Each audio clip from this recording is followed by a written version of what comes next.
Saturday, the 26th of July, 2025. And I got some interesting posts sent to me in the last 24 hours regarding fake, staged, planned alien invasions, possibly coming as early as this November. It's on my whiteboard, has been for many years, and I try to make this light. I've been sharing information since 2020 online, despite the fact that it absolutely destroyed my career, my reputation in an industry that I worked so hard to build with so many different sacrifices. But I felt that it was important, especially during COVID early on 2020. I was sharing information on YouTube, and I had so many accounts deleted, even in the 2020 period. And my X feed, LinkedIn, you name it. And Instagram, which I've shared in previous videos, is the only account that I had where that could show credibility for what I was saying regarding COVID during the 2020 period. And again, I've said that. And then you get videos from 2021 onwards, where I was talking about COVID, where I was talking about the debunked original trials. I was sharing the VAERS. I was showing people that I was giving this to mainstream media and politicians, and they were either laughing at me, gaslighting me, saying they were going to follow up, and never did. And again, I've shared those emails as well. And now again, Project Bluebeam and discussions of a possible alien invasion. I've been saying for years that even through COVID, I knew there was going to be a lot of people impacted. I've cried in some of my videos, embarrassingly enough. But these were during hard periods where I was very isolated because I was unvaccinated.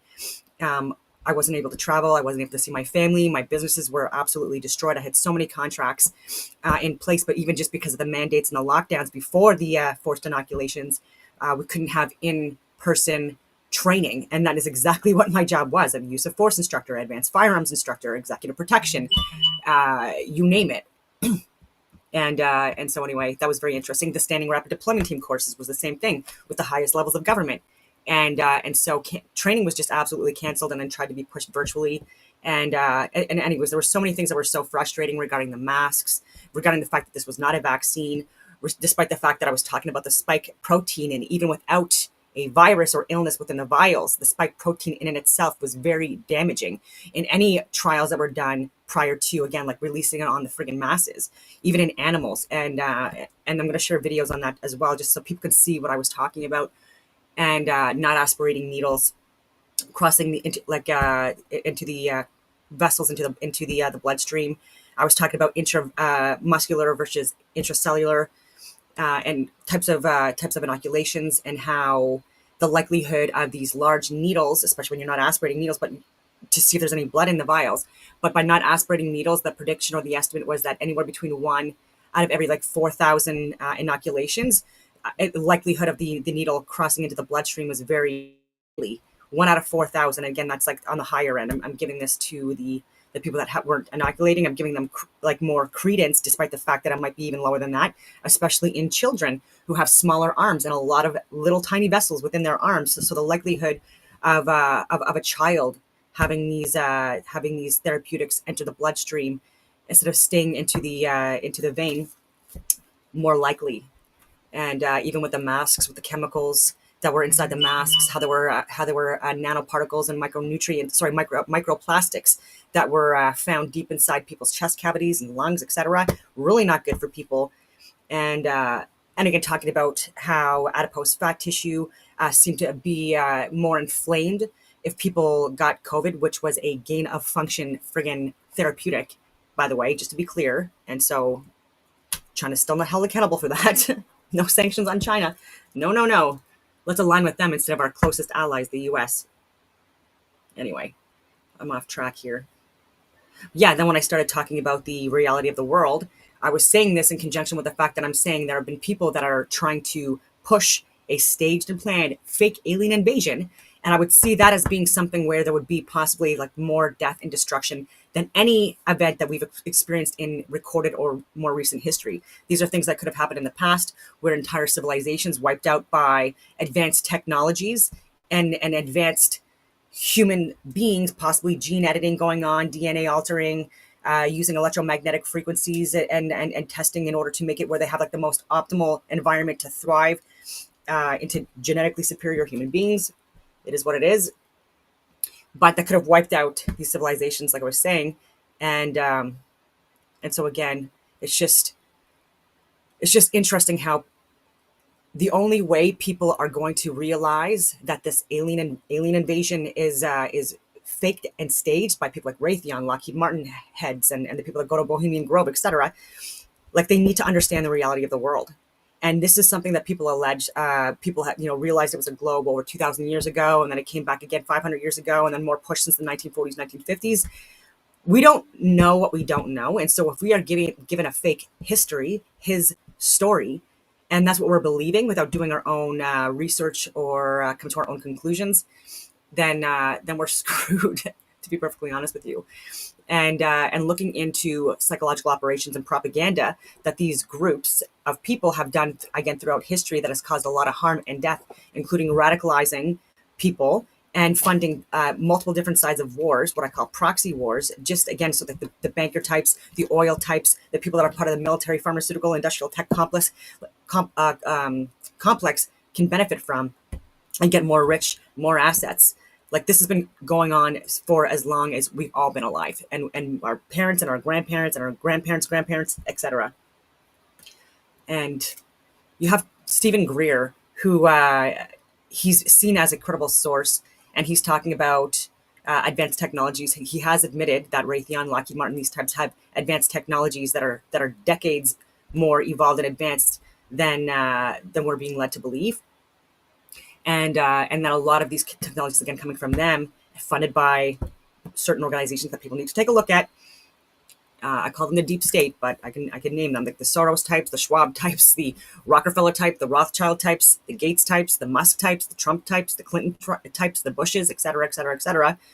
And it is what it is. So I'm going to share some videos here because I do think that with things that I've shared regarding COVID, regarding 9/11, regarding the JFK assassination, USS Liberty, the Challenger event, moon landings, January 6th. I still believe to this day that I have a more accurate assessment of January 6th with a lot more footage and breakdowns and calling out people that were crisis actors and role players and instigators, and then plants that were there causing people to again get arrested and try to make this into something that was bigger than they expected. Freedom Convoy and beyond.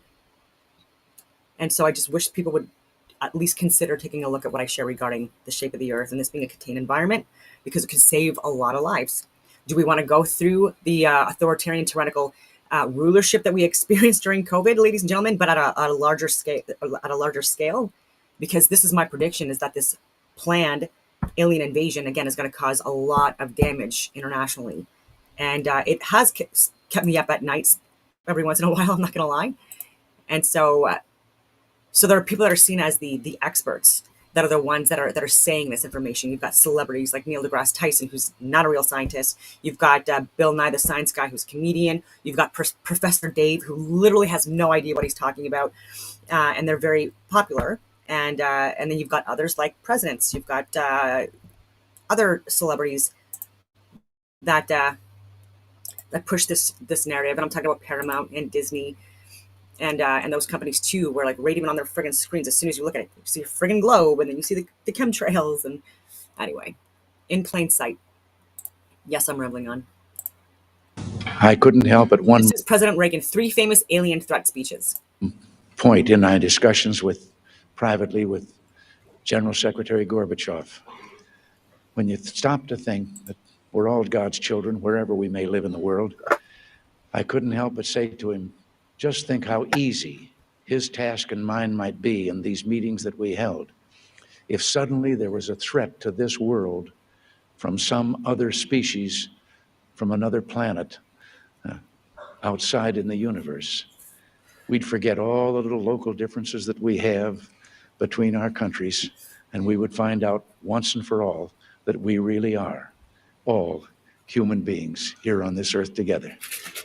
Well, I don't suppose we can wait for some alien race to come down and threaten us, but I think that between us, we can bring about that realization. In our obsession with antagonisms of the moment, we often forget how much unites all the members of humanity. Perhaps we need some outside universal threat to make us recognize this common bond. I occasionally think how quickly our differences worldwide would vanish if we were facing an alien threat from outside this world. And yet, I ask you, is not an alien force already among us? What could be more alien to the universal aspirations of our peoples than war and the threat of war? Alien. I think maybe I'd answer it this way. I keep How many in wars my have you been? frustration sometimes, actually, if you count some of the things going on in smaller countries and all, there have been about 114 wars since World War II. But I've often wondered, what if all of us in the world discovered that we were threatened by a power from outer space, from another planet? Wouldn't we all of a sudden find that we didn't have any differences between us at all? We were all human beings, citizens of the world, and wouldn't we come together to fight that particular threat? Very interesting and terrifying all at the same time. This is planting seeds, predictive programming. And I think because a lot more people are, quote unquote, waking up and open to looking at new research and data, or not new, it's definitely not new, it's much older, like Eudoxus, and then again, looking at the stuff on the shape of the earth. People are more open to that because there's a lot more people that believe that the JFK assassination was a deep state event, which it absolutely was, for so many different reasons. And that's coming more out. And January 6th, a lot more information has come out more recently about what actually happened that day. People are starting to wake up. And my goodness, there's so much to even choose from. So anyways, but USAID, who's been funding a lot of these leftist or rightist organizations, but especially the left right now, they are all failing under themselves. And so USAID was a large funder for companies like The View. Terrible, terrible show. Oh my God. Oh, finally canceled. And so anyway, I still want to stay on track here. Where is it? Oh, speaking of The View, I just want to share that. Yeah. So The View is being taken off air for an indefinite hiatus. Why does it seem like all the leftist talk shows were funded by USAID taxpayer money and are forced into bankruptcy when self-funded? I love it. And they're putting in Stephen Colbert in that category as well. Okay, I just want to get Shane Vibes, his post on this.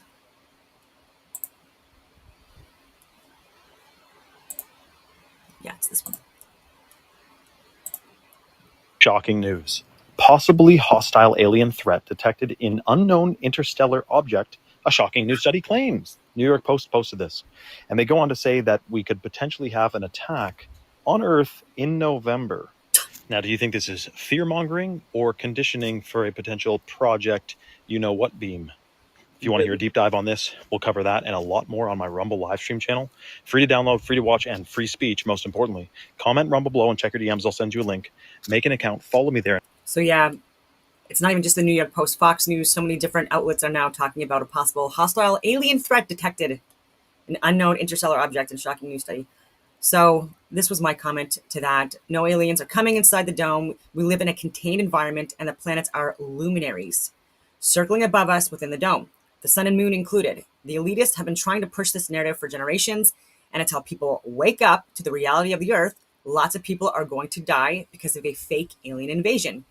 And then I said, if you ever want to know more, go on my podcast. But yeah, so just because a lot more people are more open to looking at research that is considered fringe or pseudoscience, like I think it's definitely a threat because again, like they don't want an educated mass.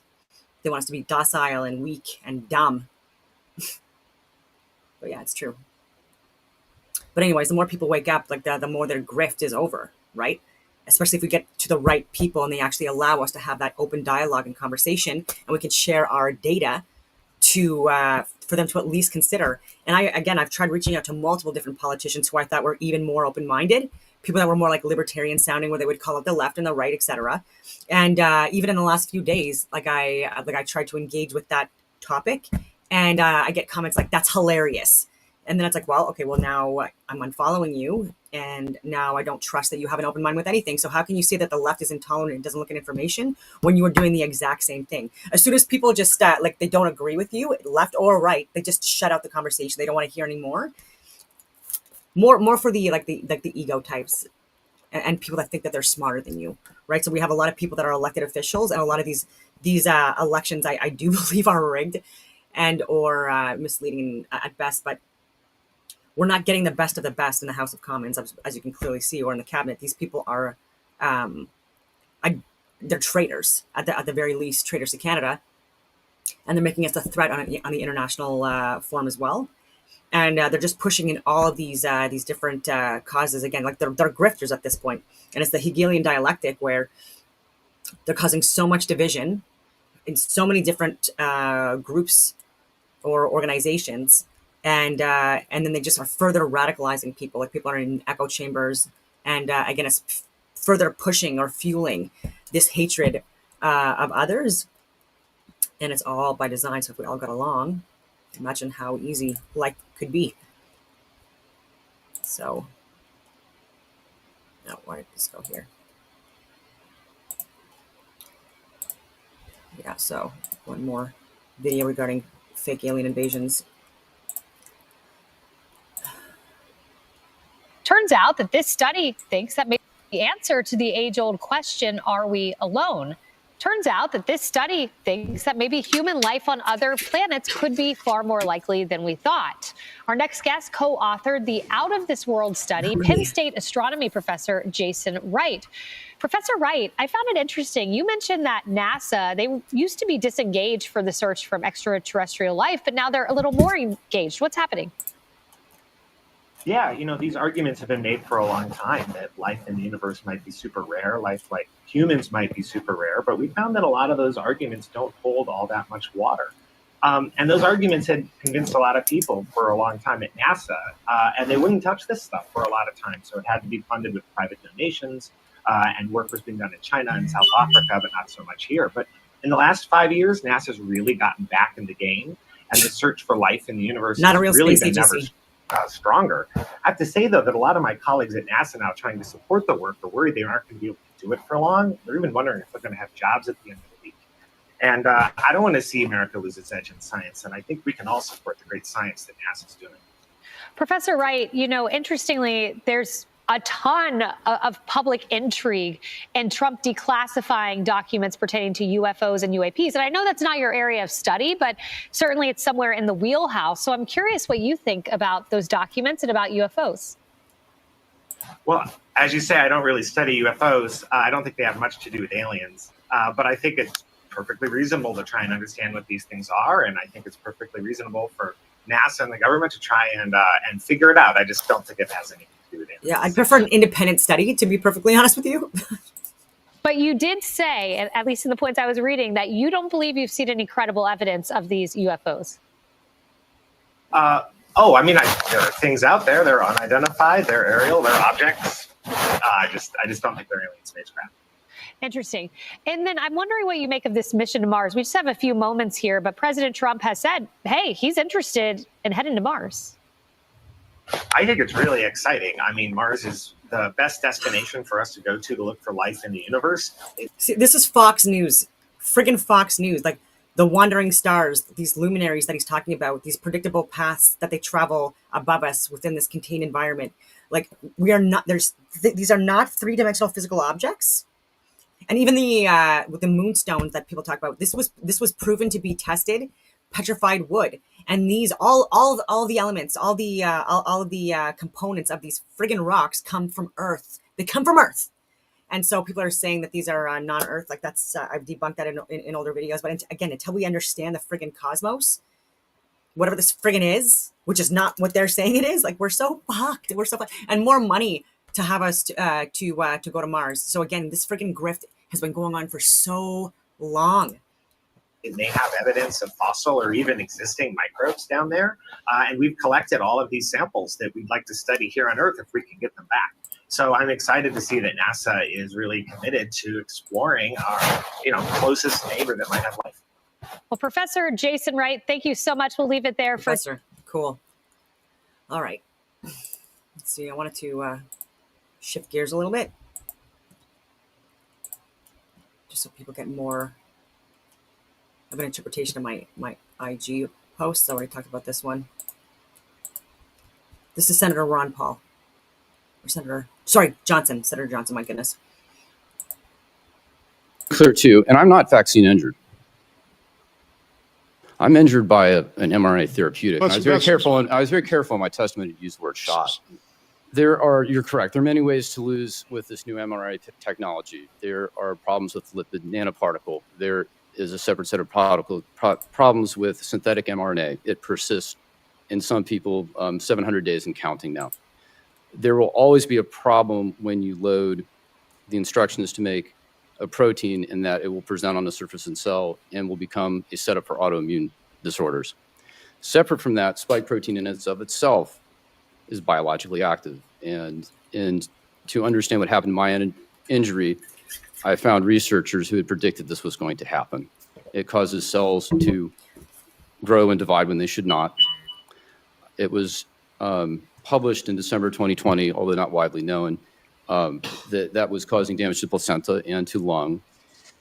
I was probably one of the very few doctors that knew that shot did not stay in the arm. And I don't even know how I found that information, but I would say that was virtually unknown. And later I found this out to be true.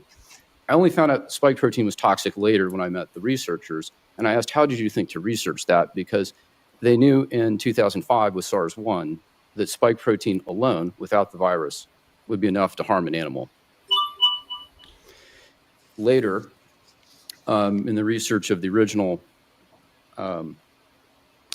novel bat human coronavirus, this is the 2015 research at UNC with Dr. Ralph Barrick, NIH, and Wuhan Labs. That was the gain of function research. And so they had a SARS virus that became more lethal, more transmissible. They attempted to do a vaccine for that trial. That was a traditional vaccine, not mRNA. They had vaccine-induced harm and lethality in the animals. And in the pathology slides of those animals, this is mice, you can see the same vascular lung damage that we're seeing today with SARS-2. So they knew all of this. They Yes. knew this. Yes. They knew this. Yes. And This yet was they knowable. lied to us. They rolled this out. Yep. Billions were made. They called it safe and effective. They mandated, and they knew this. That is correct, Senator. Well, I want to be clear too, and I'm not vaccine injured. I'm injured by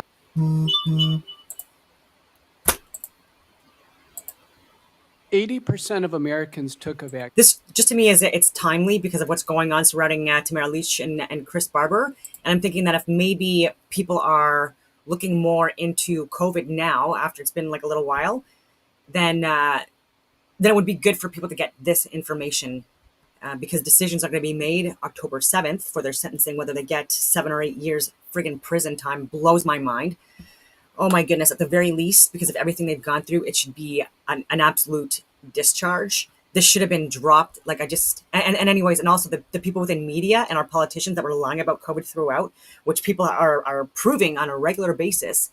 These are the people that should be in the courts for criminal charges. They're the ones that lied. They're the ones that caused harm. They're the ones that caused death. They're the ones that voted on the extreme measures that Canadians have suffered, which was one of the most severely locked down during this period, and the most strict mandates, and the amount of people that got inoculated.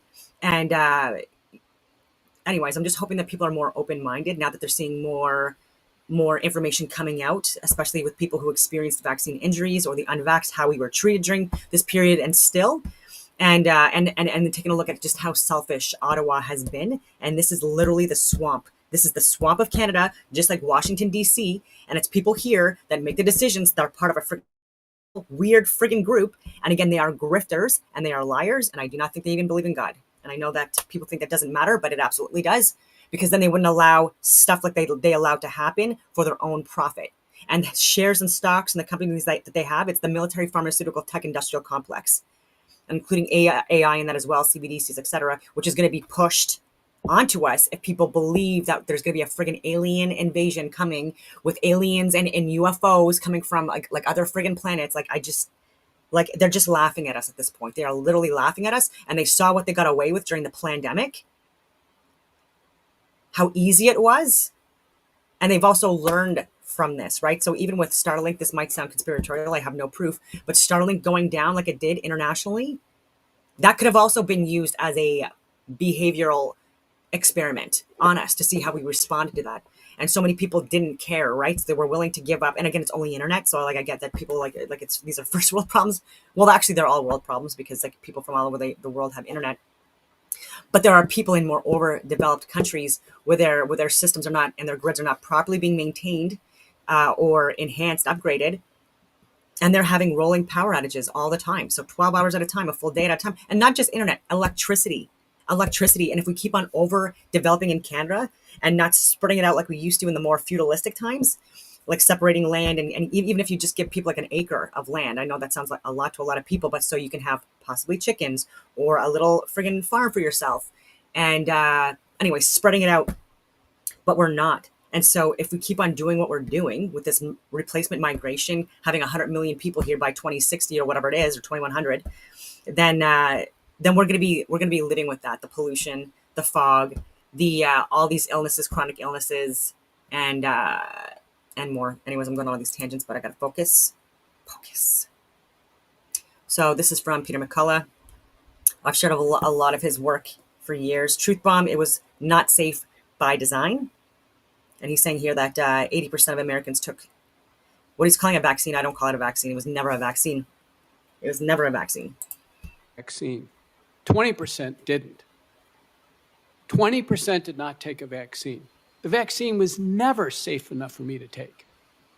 Messenger RNA, devised by Pfizer and Moderna, has been chemically modified to be unassailable to enzymes in the body to be broken down. The messenger RNA is found in the human heart of people who die after the vaccine. It's found in the brain. The spike protein is found everywhere in the body. 3 studies now show the spike protein is circulating in the blood for 6 to 9 months after people take the shot. This part of the virus, the lethal part of the virus in the vaccinated, it's circulating in the blood. And then they take a booster, they get more circulating in the blood. It is in the brain, like he's saying, in the reproductive organs, which were impacting women's fertility, even giving them where their ovulation period was messed up, their periods were messed up, they weren't synced to the proper cycles. Anyways, and more than that as well, spontaneous abortions, stillbirths, birth defects. A killer protein. It cannot be safe. It was not safe by design. Safety trumps efficacy. We cannot tolerate false drug claims. And we saw a poster behind Senator Blumenthal making a false drug claim that vaccines saved millions of lives, specifically the COVID vaccine. Well, let's take a look at that. When someone signs consent for a vaccine, Senator Blumenthal, does the consent form say it's going to save their lives? Of course it doesn't. It's not on the FAQ. There's never been a prospective, randomized, double-blind, placebo-controlled trial ever showing that COVID-19 vaccines reduce mortality or hospitalization. There's not even a valid non-randomized study. Thankfully, COVID mortality went down for 3 reasons. Because we all got the infection, vaccinated and unvaccinated, so we developed population natural immunity. We developed early treatment. Credit to Operation Warp Speed. We used all the Operation Warp Speed tools, additional drugs. We treated patients with multi-drug protocols at home so they don't go to the ER. So Governor Green never saw the patients we treated because they were successfully treated at home. And the third reason is that the virus mutated to a much milder form. Those things happen concurrently with rollout of the vaccine. The vaccine cannot be falsely credited with saving millions of lives. We can't allow false drug advertising to be put up on a poster behind one of our public servants. We cannot accept that. So let me quick. That was so good. That was so good. Oh, yes. The truth is that. So this is from Just Say Joshua. In a recent interview, economist Jeffrey Sachs broke down how Israel Prime Minister Benjamin Netanyahu outlined a long-term strategy for Middle East dominance in his 1996 book, Fighting Terrorism. Sachs explains that Netanyahu promoted using overwhelming military force, and preemptive strikes, principles that have since guided both Israel and U.S. foreign policy. Sachs argues that Israel has significant influence over U.S. decisions in the region, pointing to billions in annual military aid and the power of lobbying groups like AIPAC. He claims that key U.S. actions, such as the Iraq war, oh, and by the way, AIPAC gives donations, money to like pretty much everyone in the House of Representatives. And so I think it's like at the lower end, like 90 to 92, 94%. I think Thomas Massey is one of the only ones that doesn't and has not received any funding from AIPAC. And these are lobbyist groups for one country. How come Canada doesn't have that much influence, like with our own friggin' organization, just giving all of our money to people within, anyways, the House of Representatives. So anyways, look at Canada as well. Like look who funds the largest donations to the our House of Commons. Okay, so according to Sachs, Netanyahu's decade-old vision is being realized today, raising critical questions about how deeply Israel interests shape American foreign policy and contribute to ongoing instability in the Middle East. And Canada is fully on board as well as one of the NATO countries. That Netanyahu said in 1996 in a book called who said in 1996 in a book called Fighting Terrorism. He laid out the whole plan. Usually when there are terrible plans, they don't hide them. Hitler wrote Mein Kampf. And I'm not meaning to make simplistic comparisons. I'm just making the point that people say what they're going to do. Netanyahu wrote in 1996 his plan for how he was going to make Israel safe. Brzezinski wrote in 1997 a different book called The Grand Chessboard of how he was going to make the United States the world's unipolar power. So they write the story, and you can go back and evaluate. Did they know what they're talking about? Are they full of BS? Did they cause a lot of trouble? So just on 2 points. Brzezinski in 1997 says the U.S. can expand NATO. Russia will have no choice but to accede. What's Russia going to do? Is it going to become an ally of China? No way, says Brzezinski. Okay, interesting. Didn't quite get that one right, Zbig. Netanyahu has a different idea, and it's coherent, but it's kind of madness. His idea is we captured the Palestinian lands in 1967, and we're never going to give them back. So we're just going to rule over the Palestinians. There's a second take which says we're not going to give it back because God in the year 700 BC or in the year 1000 BC, but written in a book, the book of Joshua in the year 700 BC, told us it's ours. And there are people that absolutely believe that as well. Netanyahu spells out very clearly the following story. He says we're going to keep the land. There will be resistance, Hamas, Hezbollah, other militant resistance. What will we do about it? You can't really fight the terrorists, he says. You have to fight the states that back the terrorists. And Iran is the central one in his mind. But interestingly for Netanyahu, he lays out one by one. Yes, of course, Iran is the central one in his mind. But so too is Iraq under Saddam. He supported Hamas. Right. So too is Bashar al-Assad in Syria. So too is Somalia. So too is Muammar Gaddafi in Libya. He laid it out, and he at various times listed the countries. And one list that showed up. Just very interesting. One more video. Sorry, one more clip. This frustrated me because it didn't really frustrate me, but Charlie Kirk, he has a lot of good information. I agree with so much of what he shares, but there are obviously things that I do disagree with. And I think that it's really not helpful what he's pushing and how he's pushing it. And I'm going to give you the reasons why. Just have a biblical obligation to the Jews. You tell me, since I'm not knowledgeable on it. Yes, we do. Paul says, hold up. It's fine. Yes, I'm sure we're going to have, a Catholic disagree. People say we're the new Israel. But hold on a second. How can you believe that there's the chosen people? You're Christian. Hold on a second, because Paul said first to the Jews. Okay. Paul was around in a time after the resurrection of Christ. Don't you acknowledge that there is something special in the book of Exodus when God decided to work miraculously of those people out of Egypt and bring them into the desert? Isn't that a chosen people? Secondly, the covenant, the law, the Decalogue, the Torah, they are the keepers of the law. In fact, that's why it says in Galatians 3, the law is a school teacher of Jesus Christ. Genesis 12:3, if you bless Israel, I will bless you. Same thing in the book of Numbers. And There is no passage in the Bible that says that if you bless Israel, you'll be blessed. That is a made-up verse used to promote the political ideology of Zionism. And unfortunately, a lot of people are banking on the ignorance of the listener, not actually looking up the verse for themselves. Genesis chapter 12, verse number 3 is actually addressing Abraham. And according to the New Testament, which is the foundation of our Christian faith, Galatians 3:16 clarifies that the promise is ultimately directed towards Jesus Christ and his seed, referring to believers. No mention of Israel and no mention of Jews. Now, to say that we have a biblical obligation to support Jews because the Apostle Paul said to the Jew first is a stretch. Now, I'm assuming he's referring to Romans 1:16 that says, "For I am not ashamed of the gospel of Christ, for it is the power of God unto salvation to everyone that believeth, to the Jew first, and also to the Greek." Now, what the verse is actually teaching is that the gospel was prioritized to the Jew first in the first century because unto them were committed the oracles of God. However, the rejection of Jesus Christ and the rejection of the gospel ultimately shifted the priority indefinitely to the Gentiles. And in fact, the Apostle Paul, when talking to Jews, said this in Acts 13, "For it was necessary that the word of God should first be spoken unto you. But seeing ye put it from you, and judge yourselves unworthy of everlasting life, lo, we turn to the Gentiles." So even the Apostle Paul prioritized non-Jews over Jews in his ministry. The only biblical obligation that we have as Christians is to win lost souls to Christ and to love, worship, and support the Lord Jesus Christ. We as Christians have... All right, so the reason... Oh, why am I in the black? What's going on? That's weird. My screen's blacked out.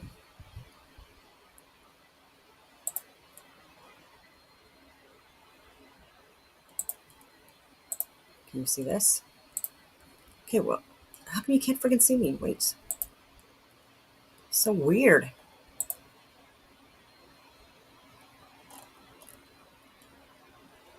Okay, so for some reason my screen is blacked out. I want to share this video. Anyway, if you can hear me, then I'll just keep this up just so you have something to look at. It's so weird. So in the Bible, in the Christian Bible, and in Judaism, Israel is not a nation. It's not a physical geographic location. That's my interpretation of it. And I believe that just like what people are calling pagans, people that came from like the Sumerian, Canaanite, Mithras, Dionysus eras, like they are all telling or explaining the creation story. And what they're doing is they have symbolic representations of the luminaries. In a lot of the cases, there's a lot of people adopting other people's ideologies, but either misinterpreting them or just calling them under a different name, but utilizing the same like key core fundamental principles. And so when you have Mithras, Dionysus, Horus, Apollo, Jesus Christ, Krishna, etc., these are all representations of the sun, the literal sun in the sky within this contained environment, and the moon, Selene, Diane, Isis, etc. And then you've got the other luminaries that are going to have these stories as well, but it's all based off of the sun and the moon, but their travel path and these other wandering stars through the zodiacal belt, or the Mazalot, or the Mazaroth, whatever you want to call it, on a daily and annual basis. And so even with Israel, that's Isis, Ra, El, these words were taken from the Sumerians, the Canaanites, the Egyptians, and they just combined the creation story, the sun, the moon, and the creator God, the God that created them. And so Isis was an Egyptian moon goddess, Ra was a Sumerian Canaanite, and countless other ideological, he was seen as a sun god, just like Jesus Christ, just like Horus, just like Mithras, etc. And then you've got El, which was the creator God, what we call God, or people call Yeshua, or people call Allah, etc. And then again, they combine that. And so when we talk about Israel, we're talking about everyone on the friggin' planet.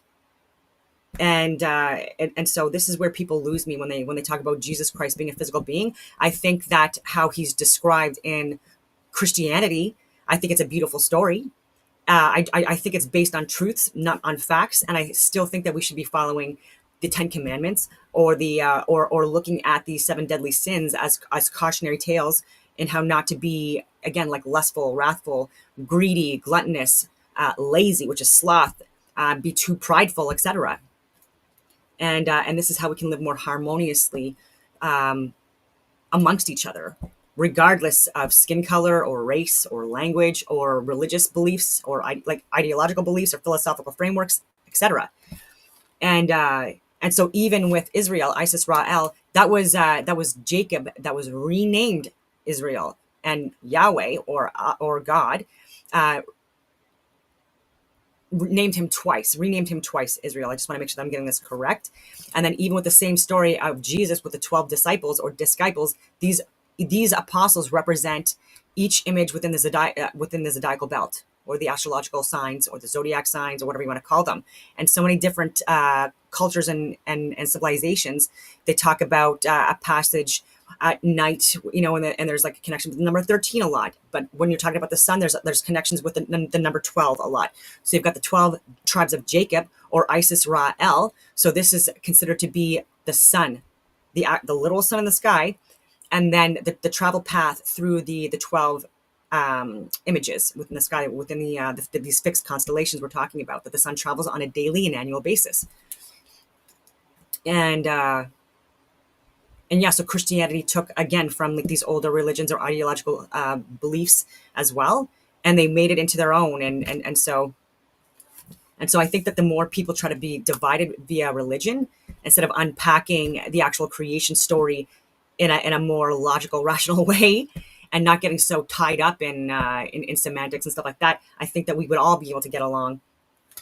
And I do think that Judaism and Christianity, obviously throughout history, we've been known to be able to coexist quite well, but even with Muslims as well. And so when I talk about current day, the fact that there's a lot of people that are considering themselves Jews, but they're secular Jews and not religious Jews, and there's even division within their own communities as well. Just like Christianity, there's more extreme versions, there's less extreme, more tolerant versions of Christianity, and more tolerant than in from some religious ideology. So I'm going to talk about Islam, but I'm going to specify it with Sharia law, which I think is a very extreme interpretation of Islam, codified into what they're calling these laws, or Sharia law, and it's their interpretation of the Quran, but very extreme, and where they won't allow women to be educated or work in any positions of any jobs, and how if you're homosexual, straight to death. And so very intolerant of people, that Christians and people from Judaism, that they've been helping and supporting and giving them all the same rights and freedoms that we have, and again defended the right to, for example, be gay, etc. Like it's not illegal in Canada for homosexuals to get married. And so there are people now, part of the LGBTQ plus community, that they're getting these, what I call radicals or extremists, these protesters. Some of them are very much paid and organized to plan and create, like these protests because it fits a narrative or an agenda that the deep state's trying to push, whether they realize it or not. And so they don't realize that these groups, they're only being part of your cause because they want to exploit you from within. And these are very clever tactics. And so even with Katrina Stackpool, I don't know if I mentioned her yesterday, but she's a lesbian, and she worked for city council in Michigan. But so Katrina Stackpool is a former city council member in Hamtramck, Michigan, who publicly stated that her Muslim successors blocked the display of pride flags on city property in June 2023. Now, a lot of Christians would probably agree with that as well, but would they ever put it into law at this point? I think it's safe to say that we have been a lot more tolerant and accepting of these movements. Again, largely I disagree with like the extremism within this. I don't think that pride flags should be flying in Christian schools. But anyways, that's just my own opinion. But anyway, Stackpool, a retired social worker who identifies as gay, expressed outrage saying, "We welcomed you," referring to the Muslim Majority Council's decision to ban pride flags. She even said, like, "We fed you, we housed you, we provided you shelter, we gave you all the support in the world, and then you basically turn around and threw it in our faces." And so don't think that can't happen in Canada, and it already is happening in Canada quite a lot more than people think. And so this is Gad Saad. I just want to see, I watched a bit of this, but I'm really interested to hear what he has to say about women. A woman defends Sharia law in front of Gad Saad. Watch his rebuttal. It's a political problem. It's not a religious problem. That's my point. 90% of Islam is political Islam. About 10% of it is spiritual. So political Islam is a fundamental feature of Islam. There is no Islamism or Islam. There's just Islam. This got incredibly awkward, and you can actually see it in their body language here. Gad Saad and Badia Ungar Sargon, who is a liberal MAGA woman sort of thing, and they were both invited to speak. And Gad Saad is, he is sort of warning about Islam and all this other stuff, and she is very much against that, and it actually gets incredibly awkward as time progresses. And I'll show you these two clips that I think are just priceless, where I think Gad Saad checks her on a lot of her just mischaracterization of Islam and the threat that it poses to the West. Check it out. Oh, excellent. It is working. Professor Saad, love the show, by the way. Wanted to direct this to Batya because you said... I can't hear you well. Pardon? I can't hear you well. Is the microphone okay? Yeah. Okay. Okay, go ahead. Sorry. I wanted to direct this to Batya, if that's okay. You said it was disgusting to question whether or not a given faith was compatible with the Western values or British culture. And you said there's quite a different context in America to what it is here regarding the grooming gangs. I don't know if you know, and I'd be interested to hear your response to this, see if it changed your mind. In the UK, Pakistani men are overrepresented by a share of 4 in child sex crimes. And when the children who have been abused by these gangs come forward and speak about it, they say they've been branded with the M for Muhammad on themselves. They've been subjected to forced Quran readings. And the families of the rapists have justified the abuse of the girls because they have said they dress immodestly by Muslim standards. And when they ask the police officers, the council workers, the politicians why they didn't speak up for this, in all of the reports, they say for political correctness, for community cohesion, because they didn't want to upset the Muslim community.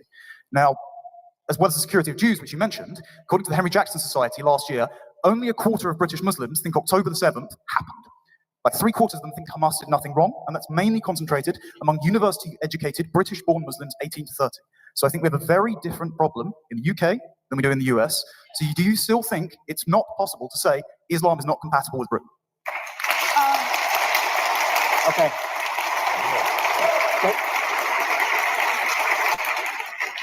I want to take. First of all, very well-spoken guy here. Gives her a very tough question, and just watch what unfolds. Watch how emotional she gets in this response, and you'll see later Gad Saad responding to her. Questions in groups of 3, and to give them a chance to think about this. No, and then, I want to answer that. Oh, do you want to answer that right away? Yeah. Okay, fine. All right. Go. Like, I'm sorry, those are your citizens. Citizenship is the only human right that every person has a right to. When you have citizens of your country, I'm not arguing that you don't have a cultural problem here in a certain subset of the citizenry of your country. But a country is made up of the people who live there who have that legal right. You need to work a lot harder on changing hearts and minds, because you cannot simply say that a certain citizen of your country winning hearts and minds is such a dangerous thing, because if you're basing your decisions on emotions, subjective, rather than facts, data, stats, which is more objective, this is what keeps on perpetuating these friggin' narratives from these steering committees that want these wars, that are the ones that are involved in people bombing places, committing crimes against humanity, war crimes, etc. That the U.S. absolutely is involved in funding and enabling. But it's not the U.S. as a whole. There's a lot of people that are anti-war, that have spoke out about Iraq, that spoke out about Afghanistan, that spoke out about Vietnam, literally so many different countries, saying that these were friggin' deep state proxy wars, and people didn't listen. And so they were perpetuating the narrative, and a lot of the people that were in government were getting a lot of money to do this, and a lot of the companies that they're working with, like I've said, like General Motors and Ford and Raytheon, Lockheed Martin, Bauer, etc., oil companies, anyone that's fueling the military, pharmaceutical, tech, industrial complex. These are the people that are pushing these narratives, and they're creating false flags, staged events that are tugging at our hearts and minds, that are duping us into getting involved in these friggin' wars because we think it's some kind of a virtuous friggin' movement, when it's not. This was all created, the Hegelian dialect, like I'm talking about before. And we need to get off this friggin' this hamster wheel, this friggin' circus we're living in. And so unless more people educate themselves and are willing to look at information that might cripple the foundations of their ideologies or belief sets, then we're fucked. We are literally fucked. And so when you talk about raping women, when you talk about murdering babies, these are all things that are clearly going to elicit emotional responses in people. When you see there's suffering in the world, or there's overdevelopment, and there's people that are using that are poisoning us, like whether it be by land, air, or sea. Like this is frustrating to people, and I think that this is by design. Like even these frequent like the division regarding race. It's all by design, by religion, all by design, by you name it. And it's frustrating because we're being played. This is absolutely propaganda, psychological operations, and people are dying.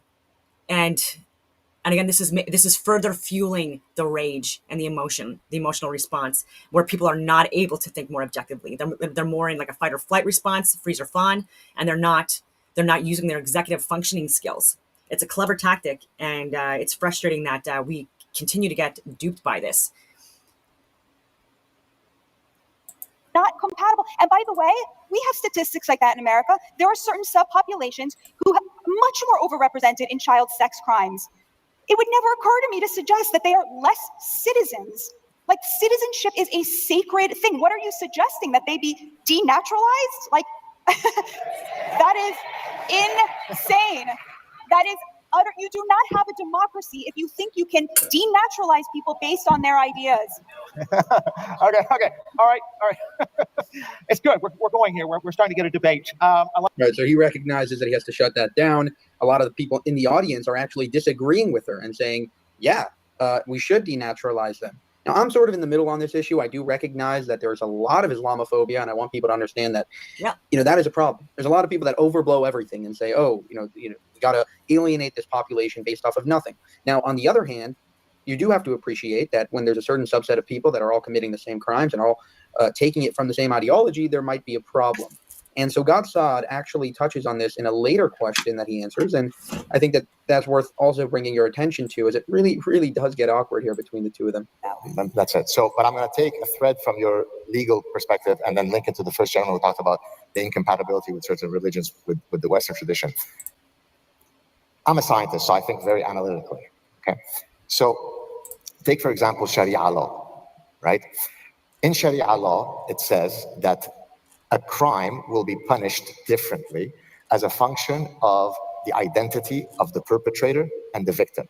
So if a Jewish man were to kill a Muslim man, it wouldn't be the same penalty as if it were reversed. I can give you all of the sources that support that Sharia ruling. God, I have some bad news for you about the Talmud.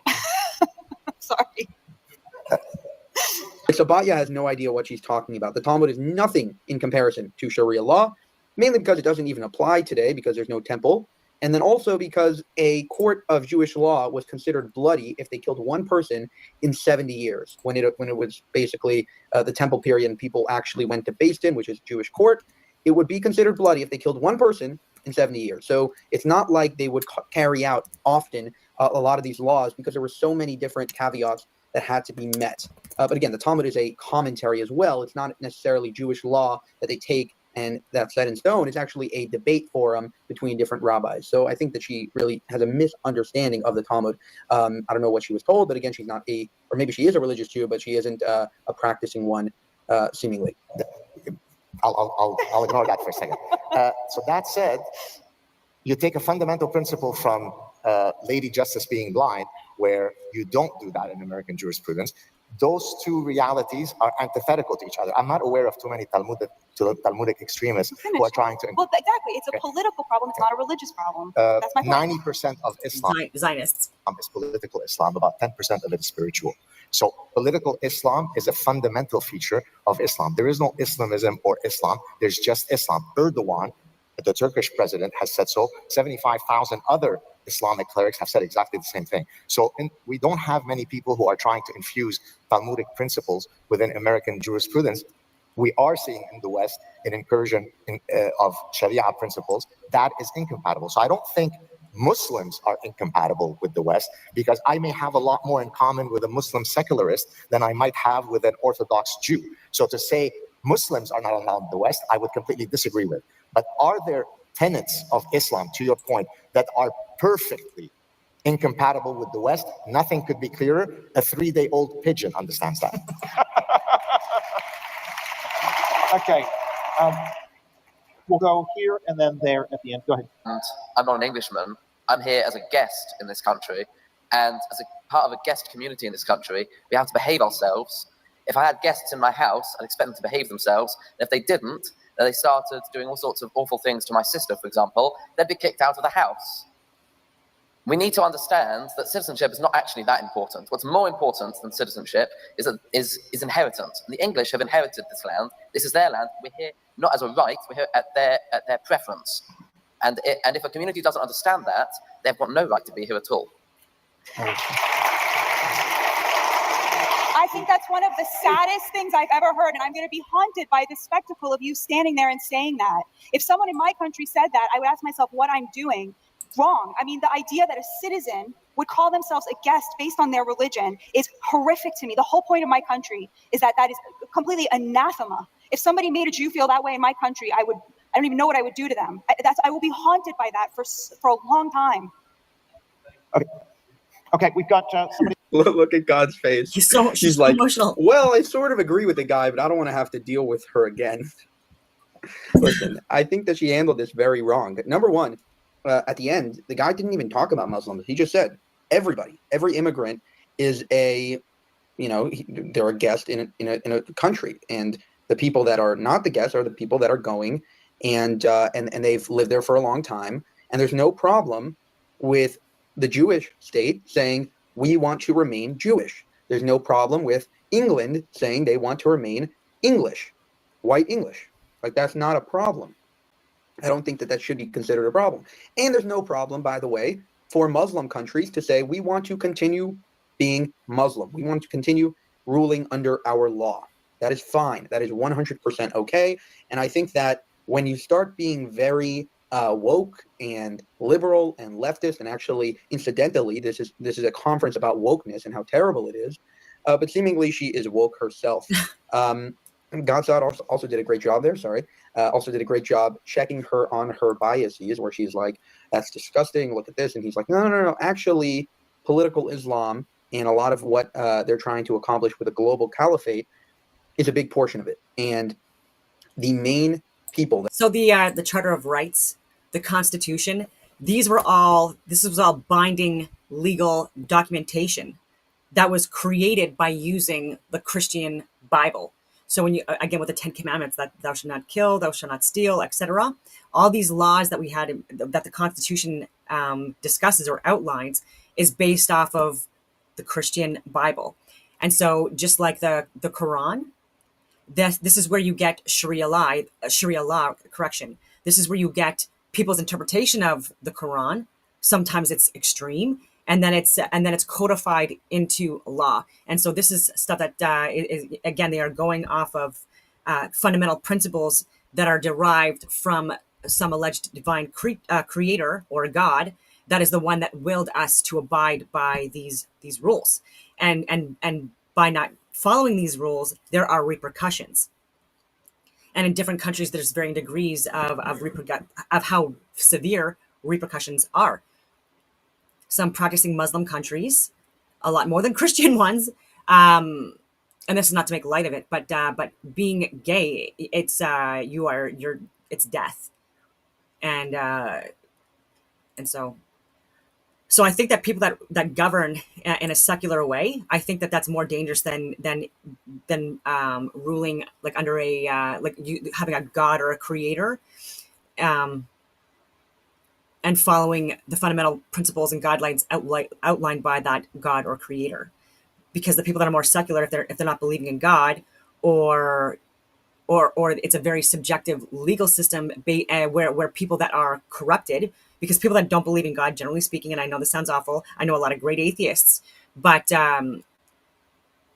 it's a lot more of an egotistical ideology or belief, and it just takes away from just this beautiful creation that is before us, right? So people that believe in the Big Bang Theory or these other nonsensical theories, I do believe that this is some kind of a divine clock or cosmos with a that's being ran by this divine clock, and yeah, so to take that away is nonsensical to me. So like not believing in God, like I don't know, I just can't get on board. That are driving Super this big agenda tangent. are the extremists, and the extremists are the heads of countries. The extremists are the heads of these big movements, and they're the ones that are projected outward. A lot of the silent majority are, again, they're silent and they're powerless to stop it. For more, subscribe to the channel. If you want to help us make more of these videos and support us, you can go to... All right. This was a good video. Still can't see me. And I think it was Gonzo Johnny that was talking about left and right, same bird. I do like that. And I was going to show a video on that.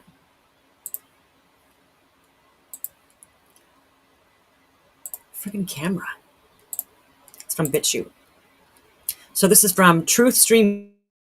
The 300-year-old letter reveals the pattern wicked men used to destroy a country. And so, yeah, what I was trying to explain with God is like, if you don't have some kind of a moral code or ethics that's tied to a creator, someone that's bigger and better than you in every single way, then these are the people that become like more radicalized, because their money, sorry, their God is either money or themselves. And there are so many different occult groups with like really rich freaking people in it. Like there's actual Satanists out there.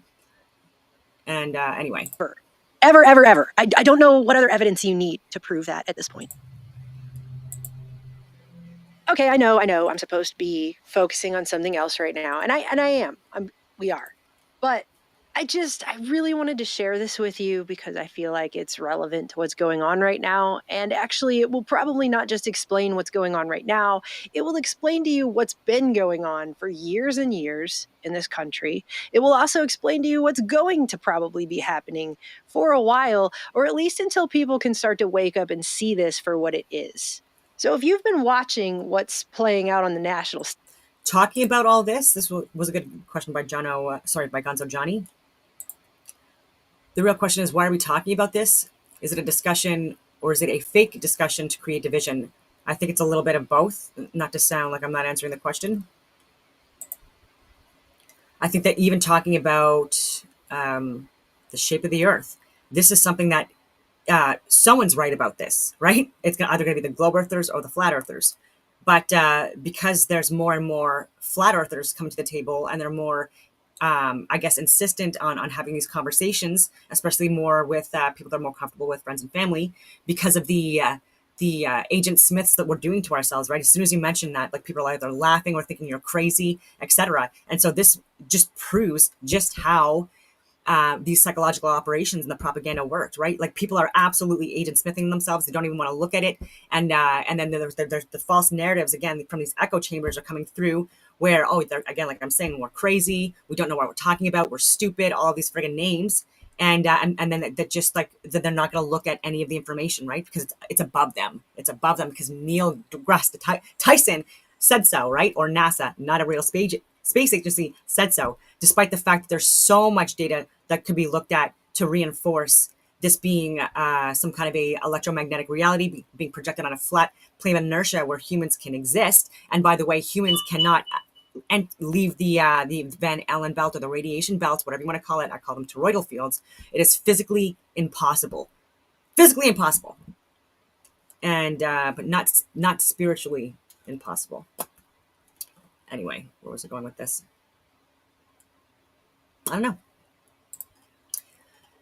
But yeah, so that causes division when we're talking about religion. It's, these are creation stories, different interpretations of the creation story, this divine clock, this cosmos, whatever you want to call it.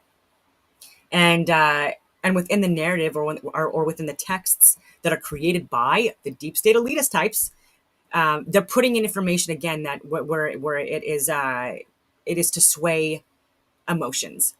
It is to brainwash, essentially. And so when people are willing to fight to the death over bullshit or do things because of propaganda and stuff like that, it's again, it's going to cause, look what happened with COVID. Look what happened when with the Freedom Convoy, just how divided everyone was.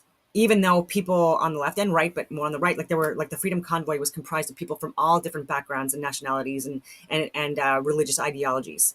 And it was pushed as a part of a right wing, white supremacist type organization, which it couldn't have been further from the friggin' truth. And it worked, and it caused a lot of friggin' division. A lot of people went to January 6th, the same thing. A lot of people went to jail, lives ruined.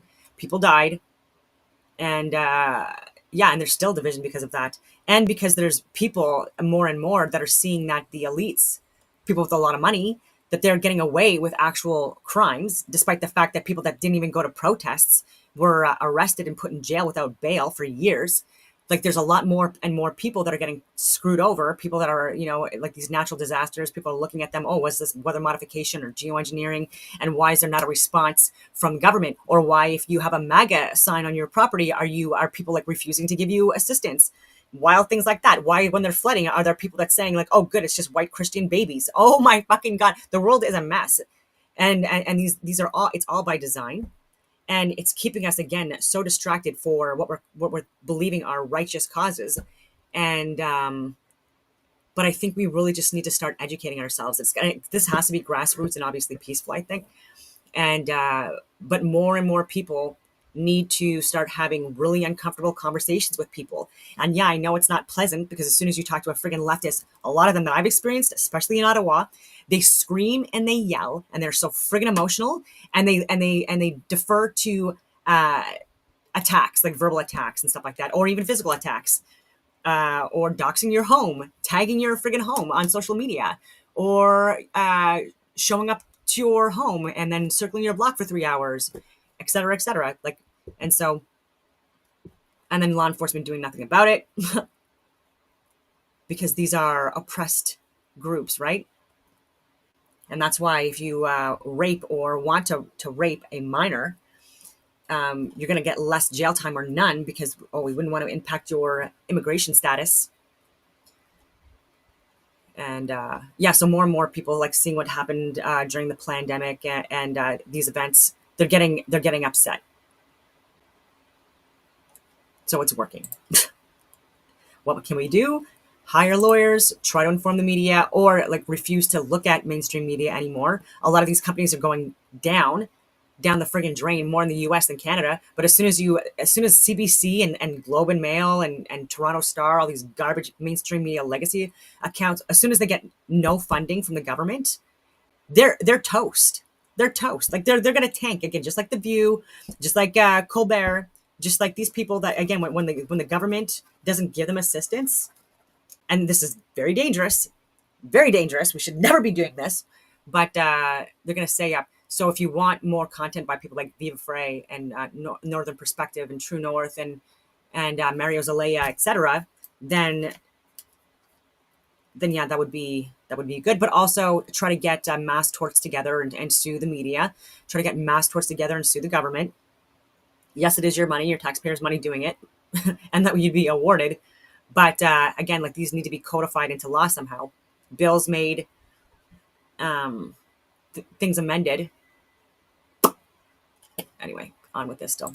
Stage for the past couple of weeks now, the absolute blatant theater. Are you still talking about Jeffrey Epstein? Of the Epstein files, which existed when Trump was running for president. Would you declassify the 9/11 files? Yeah. Would you declassify JFK files? Yeah. I did a lot of it. Would you declassify the Epstein files? Yeah, I would. All right. I guess I would. I think that less so because, you don't know. You don't want to affect people's lives if it's phony stuff in there. And existed when Pam Bondi claimed they were on her desk. The DOJ may be releasing the list of Jeffrey Epstein's clients. Will that really happen? It's sitting on my desk right now to review. When she... Look, what I mean, I'm going to keep playing this, but if we got together, Canadians collectively, and even though there was like the most friggin' votes of a petition signed for Justin Trudeau to get fired, to resign because of a vote of non-confidence. I don't know if people from around the world don't know that, or if they know that or not, I mean. But there was a petition, I believe it was started from the Conservatives. But again, it was to sign this petition if you believe that Justin Trudeau should step down because of a vote of non-confidence. Record-breaking people signed this. That was a friggin' message. And so, of course, nothing happened with it because he was a tyrant who should be in jail for being a traitor to Canada, and so should Carney. But anyway, if we had a petition where it would be to defund CBC, legacy media, then I wonder if there would be any lawyer or any lawyer team that would be willing to put something like that together, and where we can give them assistance to get this up and find some kind of like a loophole or some kind of a way, some kind of like have them find, because they're the friggin' experts, but have them find some kind of friggin' area in any of our friggin' legal system that would make it where if there was enough Canadians that signed something, that it would have to pass. Lawyers out there, is there any way that we can have the government be forced to defund legacy media, mainstream media? Because I think that's the only friggin' way that they're going to stop. Wrote this letter to Patel back in February, posted up at the justice.gov official government website for the Justice Department, after learning that the FBI field office in New York was in possession of thousands of pages of documents related to this investigation. New York, SDNY, they're sitting on thousands of pages of documents regarding Epstein. Thousands of pages of documents. I have the FBI going through them. When they invited the MAGA influencers to the White House to give them phase 1 binders, which literally said on the front that they came from the most transparent administration in history, that redacted the files in them even harder than when those files were released in the first place years earlier. Then suddenly there's no files. Then there's files again, but now they're written by Obama and crooked Hillary, and it's all a hoax now. I know you want to move past all this intrigue over the Epstein files, but I do want to ask you to clarify something you said this morning. You said this was all a hoax. Has your attorney general told you this was a hoax? What evidence have you seen? No, it's not the attorney general. No, I know it's a hoax. It's started by Democrats.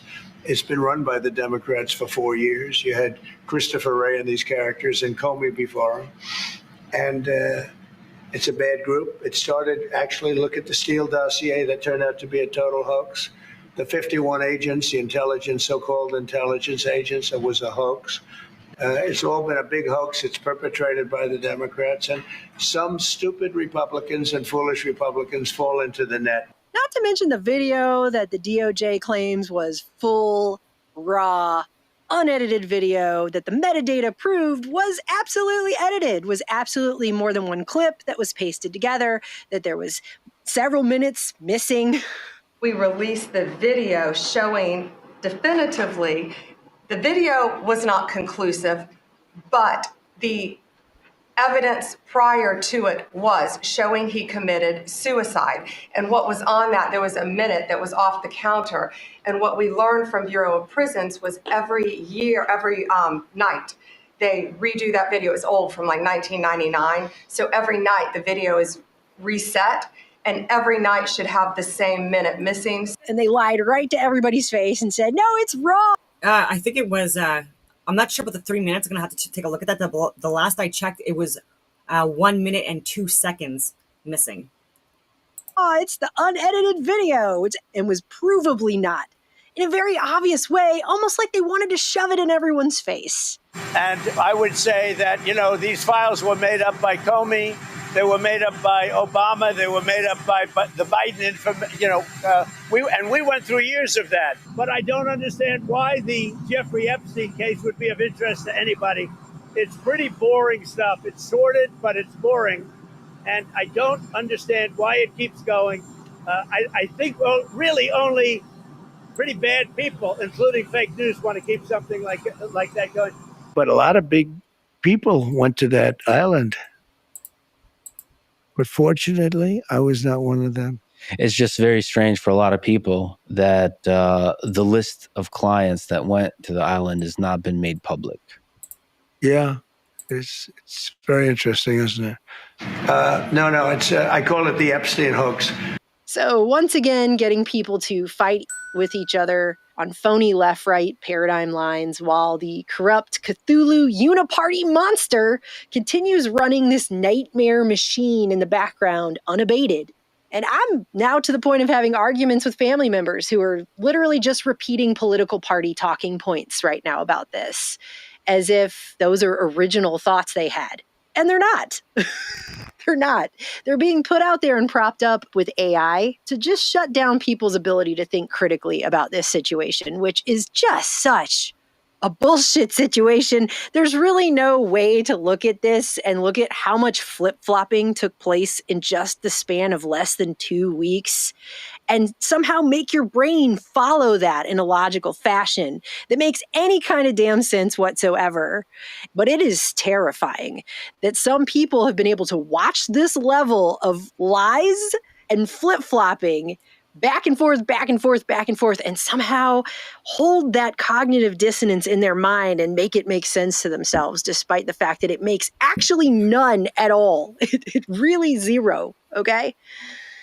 The point of this video is just to tell you guys that the tactic of putting people into this phony left-right paradigm and then getting them to fight amongst themselves, I mean, that goes back to ancient days. That is something that's been used for hundreds and hundreds of years. I mean, I have a letter here that I've been wanting to read to you guys, and so that's what this video is. I'm going to read this letter.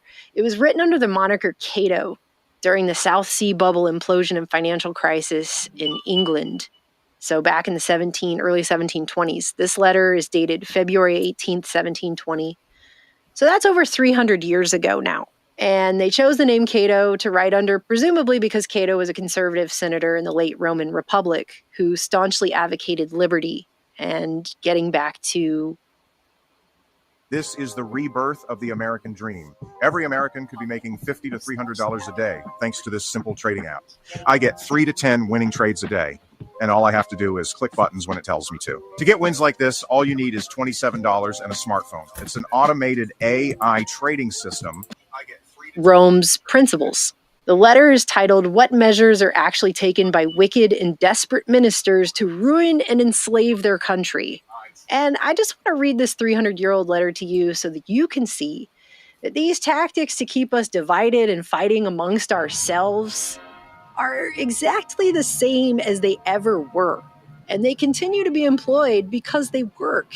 But it's the same exact thing that you're seeing right now play out to keep us divided instead of uniting against this absolutely thoroughly 100% through and through corrupt system. So here's this letter. I'm going to read it to you, and I want you to tell me if any of this sounds even the least bit familiar to you. Sir, as under the best princes and the best servants to princes alone, it is safe to speak what is true of the worst. So according to my former promise to the public, I shall take advantage of our excellent king's most gentle government and the virtuous administration of an uncorrupt ministry. This is all sarcasm. To warn mankind against the mischiefs which may hereafter be dreaded from corrupt ones.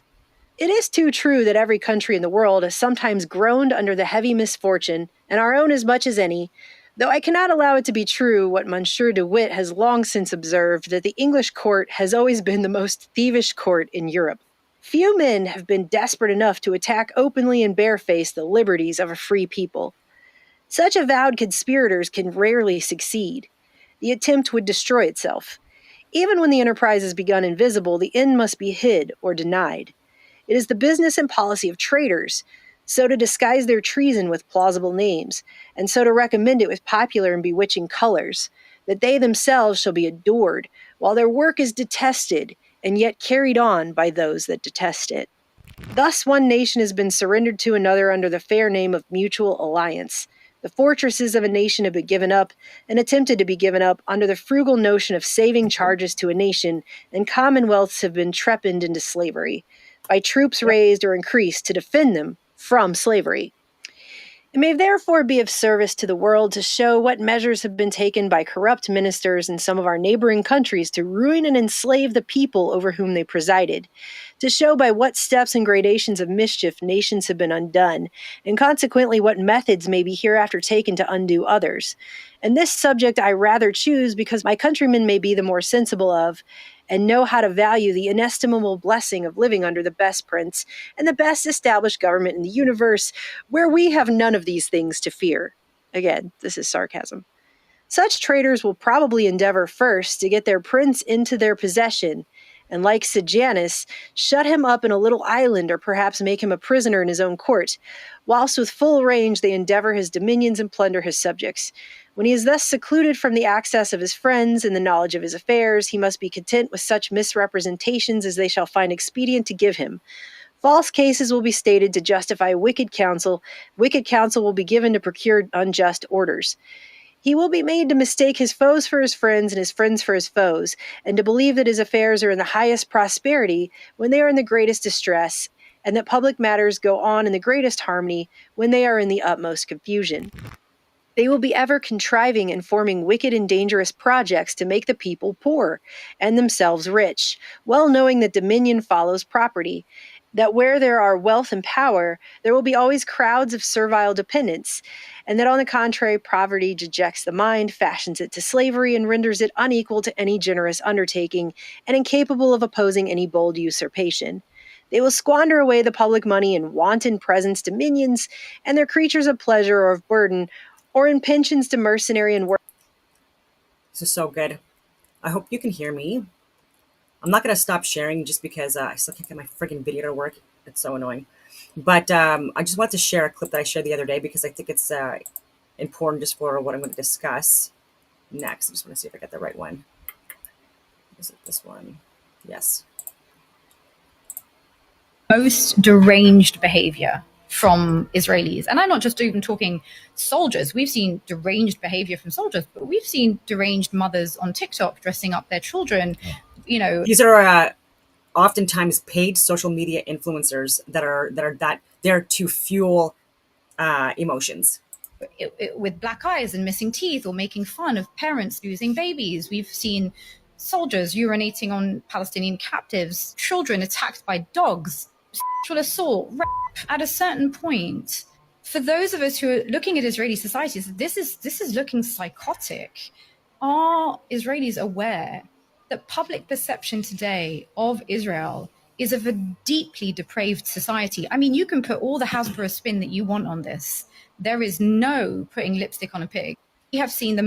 So the reason why I was sharing that is because it's going to lead into my next segue, which is Israel at this point, which is very much secular and absolutely not following Judaism.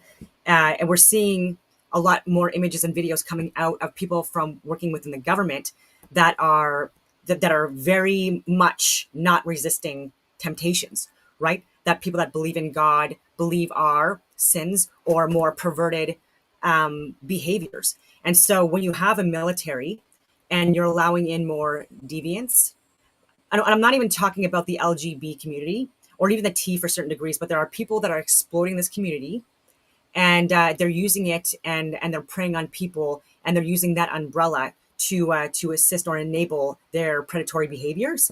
I'm talking about even men that are pretending to be women or alleging they're women, either to come to Canada seeking refugee status or asylum or whatever, even though they're not even at all gay or trans or whatever. And again, they're using that because they're grifters and scammers. A lot of people coming to Canada that are literal criminals in their own countries, and we're accepting them in, even knowing that, which is really, really frustrating.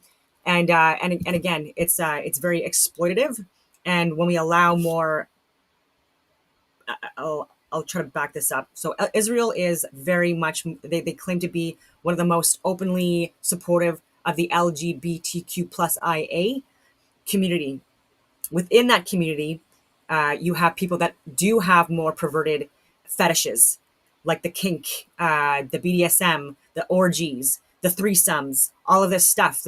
And so when you have people that are following a God, they're looking at the 7 deadly sins as a way that we're supposed to resist these temptations. So things like pride. And so when your parade is called the Pride Parade and your movement is pride, when you look at religions that think that that's sinful, again, like you're not off to a good start even there.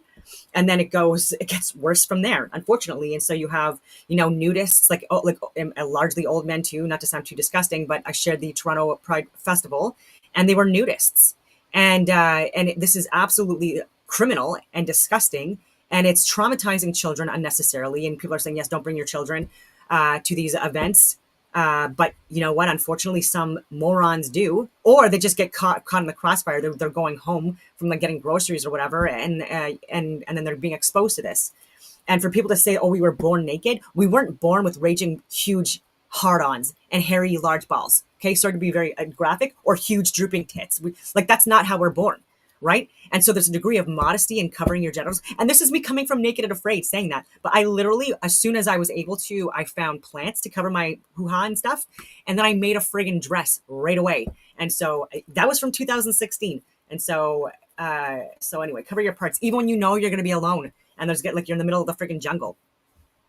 And so anyways, when you have people that are so in what we classify as war crimes are things like raping and pillaging, things like that. And we are seeing this all over the friggin' world. And people are, very frustrated, and they're speaking out on this, saying that this is, you're not following the Geneva Conventions. These are actual war crimes. And so why are you allowing this to happen? And I would say it's because there's more and more people that are deviant and or perverted and or less likely or able to resist temptations because they don't even consider them temptations. They're you know what I mean? They're just, it's people that are not managing their lifestyles in a way that's conducive to like not causing harm to other people. And again, it's not to slam the whole group. I'm not. Anyways, I believe in equal rights for LGBT and T as well, but like legitimate T's like Blair White. And it's a very, very small percentage of the population. And so now even in Canada, we have this new program. Canada is welcoming a destination for LGBTQI refugees, offering resettlement programs and protection to those fleeing persecution based on sexual orientation, gender identity, gender expression, or sex characteristics. And so people are going to use this as a grift, just like they're doing in the Canada and the US for other ways. So you have women here claiming that they're single parents and they're getting a lot more money for it, despite the fact that they're married and their husbands live with them or their husbands live in the other country, and also providing support and assistance. And these are scams. And and so people that are trying to steal money, scamming people and not putting truthful, accurate information on legal documents, I'm sorry, deport. And I know that sounds, so anyways, suffice to say, we're allowing and accepting more extreme, perverted, deviant behaviors as a collective within our societies. And this is also what causes societal breakdowns and division. And so when you also have these communities more and more represented in the Canadian Armed Forces or the American military, then again, there's more likely that you have people that are going to be defending Canada and or fighting to help others. They're going to be more likely, statistically speaking, like this is like irrefutable, to rape and pillage and and other things that we would consider to be crimes against humanity. And so you should have people that are more, technically speaking, believers in God and living a more moderate lifestyle where they attempt to resist temptations as part of their mantras or their prayers or manifestations, and not people that think they're beyond that. And they're looking at these 7 deadly sins, not as sins at all, but the things that they want to embrace and explore further. And I think that's freaking weird. I hope that made sense. Probably didn't. But anyways, I was talking about another video before. I don't even know how long this is yet. I haven't checked the time. But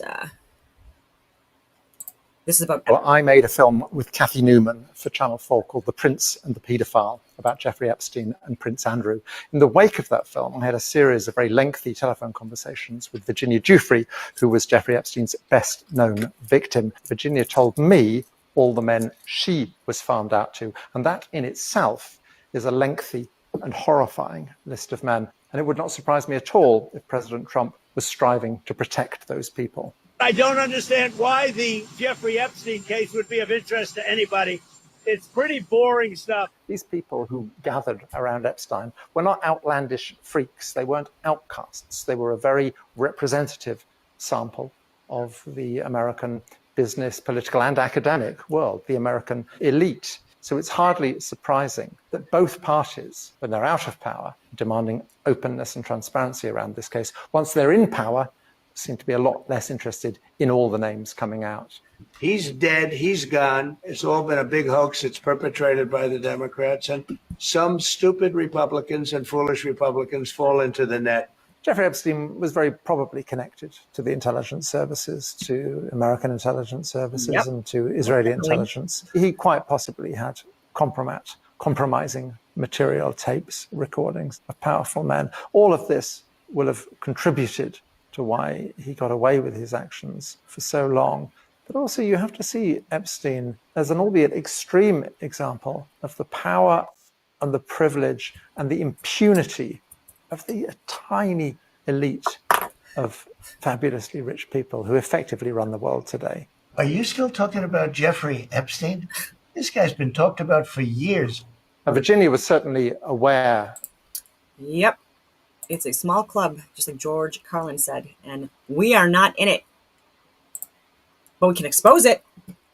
Worthless men and women for violence and traitorous purposes.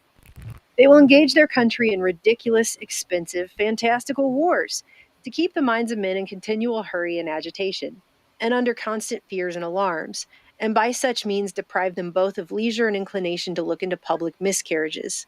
Men, on the contrary, will instead of such inspection be disposed to fall into the measures offered seemingly for their defense, and will agree to every wild demand made by those who are betraying them. When they have served their ends by such wars or have other motives to make peace, they will have no view to the public interest, but will often, to procure such peace, deliver up the strongholds of their country or its colonies for trade, to open enemies, suspected friends, or dangerous neighbors, that they may not be interrupted in their domestic designs.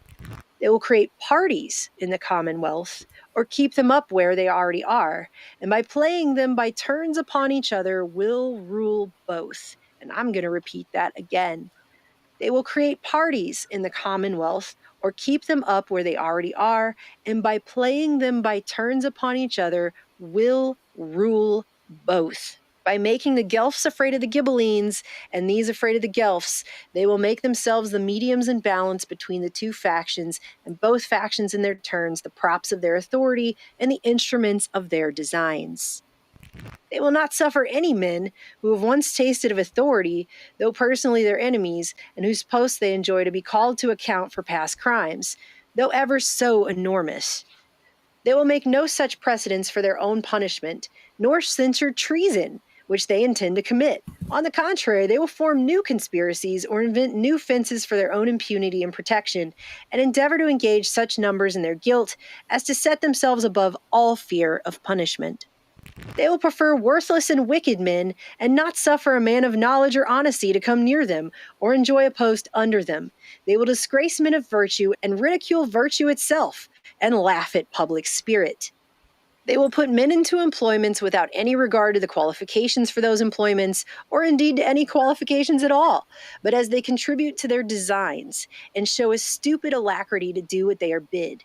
They must be either fools or beggars, either void of capacity to discover their intrigues, or of credit and inclination to disappoint them. They will promote luxury, idleness, and expense, and a general deprivation of manners by their own example, as well as connivance and public encouragement. This will not only divert men's thoughts from examining their behavior in politics, but likewise let them loose from all the restraints of private and public virtue. From immorality and excesses they will fall into necessity, and from thence into a servile dependence upon power. In order to this, they will bring into fashion gaming, drunkenness, gluttony, and profuse and costly dress. They will debauch their country with foreign vices and foreign instruments of vicious pleasures, and will contrive and encourage public revels, nightly disguises, and debauched mummeries.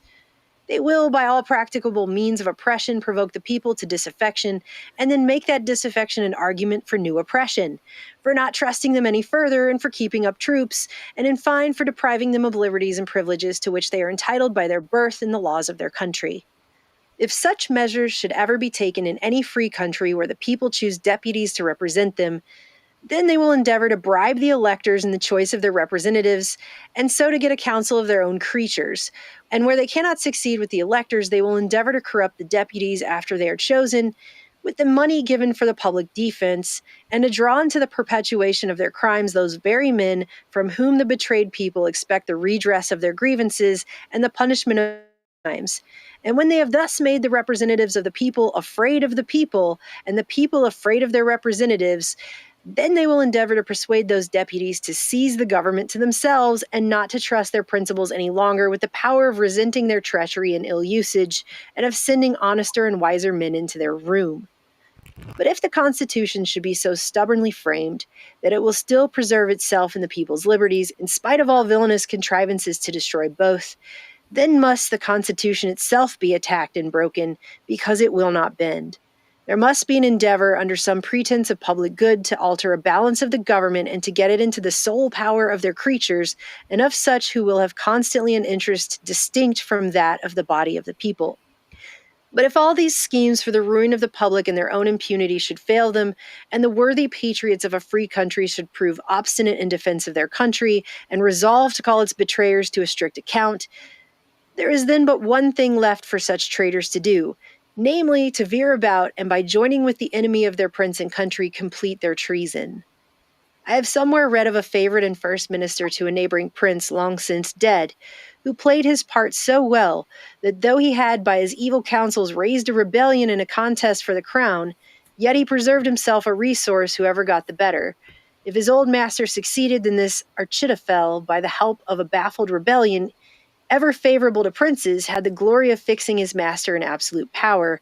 But as his brave rival got the day, Achitophel had the merit of betraying his old master to plead, and was accordingly taken into favor. Happy, therefore, thrice happy are we, who can be unconcerned spectators of the miseries which the greatest part of Europe is reduced to suffer, having lost their liberties by the intrigues and wickedness of those whom they trusted. Whilst we continue in full enjoyment of ours, and can be in no danger of losing them while we have so excellent a king, assisted and obeyed by so wise a parliament. That's all sarcasm. If you can't see what's going on right now, then perhaps you have been blinded by the same party spirit that is being invoked here, specifically to keep you blinded from the fact that behind that, the same uniparty stuff that's been going on towards the same ends has continued this whole time. And it doesn't matter which person is president.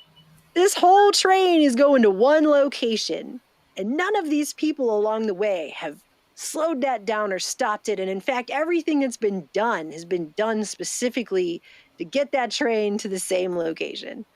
Nothing has changed. Nothing at all. There were a few promises that were kept to lull people back to sleep, while the main thrust of everything continues the same way it has been, with no change. And if anything, more corrupt. What's happening is the same stuff that it's always been. This is a theater show, okay? And if we don't start coming together for what really matters, we are going to continue to rot and fester as slaves underneath a uniparty system that is doing whatever the hell it wants with absolutely no regards whatsoever to the principles and framework of this country. Do you want to live under a corrupt system for the rest of your life that just continues to suck away everything that ever mattered about this country in the first place? Because that's what's going on. In a massive tidal wave of every level of the most disgusting, unprecedented corruption we haven't even begun to see yet. And she's also been subpoenaed by the Oversight Committee. I think this is great. I do have a feeling that she just might be a victim. She just might be. There was a rush to judgment. There was a lot of chaos there for a while. All right. Granted, she hung out with Jeffrey Epstein. And I know that's apparently not good. Wow. She hung out with Jeffrey Epstein. And I know that's apparently not good. But she's in jail for how long now? 20 years. A 20-year sentence. Would you consider a pardon or a commutation for Ghislaine Maxwell if she's cooperating? It's something I haven't thought about. It's really something. It's something I'm allowed to do it, but it's something I have not thought about. But you wouldn't rule it out? These people have already made the bed they're lying in. They're trying to get you to accept this. They're trying to get you to make this be okay. They're trying to get you to look the other way now. They're trying to get you to be complicit in this level of repugnant, disgusting, oily, corrupt. It's so nasty. Like, they're trying to get you guys, everyone, to be okay with this and to look the other way. Are people going to do it? Are people going to continue to do it? Because it just gets darker from here. History shows it just gets so much darker from here when you start accepting this level. It's not just quid pro quo. This is unprecedented levels of disgusting. And it's been going on. This is just them finally showing it to you barefaced in the most blatant way possible. Okay?